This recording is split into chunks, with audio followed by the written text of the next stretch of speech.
കാക്കനാട്ടെ customs ക്വാർട്ടേഴ്സിൽ കണ്ടെത്തിയ 3 പേരുടെയും മരണത്തിൽ ദുരൂഹത. വീട്ടിൽ നിന്നും കണ്ടെത്തിയ ഡയറിയെ കേന്ദ്രീകരിച്ചാണ് നിലവിൽ അന്വേഷണം നടക്കുന്നത്. GST additional commissioner Manish Vijay, സഹോദരി ശാലിനി, മാതാവ് ശകുന്തള അഗർവാൾ എന്നിവരാണ് മരിച്ചത്. ശാലിനിയും മനീഷും തൂങ്ങി മരിച്ച നിലയിലും ശകുന്തളയുടെ മൃതദേഹം കിടക്കയിൽ കിടക്കുന്ന നിലയിലുമായിരുന്നു.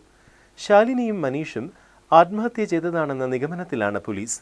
പക്ഷേ ആത്മഹത്യയുടെ കാരണമെന്തെന്ന് വ്യക്തമല്ല. ശകുന്തളയുടെ മരണത്തെക്കുറിച്ച് പോലീസ് പരിശോധിച്ചു വരികയാണ്. ഹിന്ദിയിൽ എഴുതിയ ഒരു കുറിപ്പ് വീട്ടിൽ നിന്ന് കണ്ടെത്തിയിട്ടുണ്ട്. മനീഷിന് ശാലിനിയെ കൂടാതെ ഒരു സഹോദരി കൂടിയുണ്ട്. അവർ വിദേശത്താണ്. സഹോദരിയെ മരണവിവരം അറിയിക്കണമെന്നാണ് കുറിപ്പിലുള്ളത്. വീട്ടിൽ നിന്ന് ഒരു ഡയറിയും ലഭിച്ചിട്ടുണ്ട്. ഇത് കേന്ദ്രീകരിച്ചാണ് നിലവിൽ അന്വേഷണം നടക്കുന്നത്. Shalini 2006 Jharkhand public service commission exam 1ാം റാങ്കോടെ പാസ്സായിരുന്നു. ഡെപ്യൂട്ടി കളക്ടറായി ജോലിയും കിട്ടി. എന്നാൽ റാങ്ക് പട്ടികയിലെ തിരിമറി ആരോപണത്തെ തുടർന്ന് രാജിവെക്കേണ്ടി വന്നു.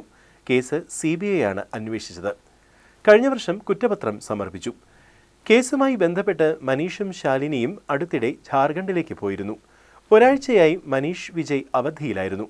അവധി കഴിഞ്ഞിട്ടും തിരികെ പ്രവേശിക്കാത്തതിനെ തുടർന്ന് സഹപ്രവർത്തകർ ഫോണിൽ ബന്ധപ്പെടാൻ ശ്രമിച്ചു. കിട്ടാതായതോടെ ഉദ്യോഗസ്ഥർ വീട്ടിലെത്തുകയായിരുന്നു. ഈ സമയം വീട്ടിൽ നിന്ന് കടുത്ത ദുർഗന്ധം വമിക്കുന്നുണ്ടായിരുന്നു.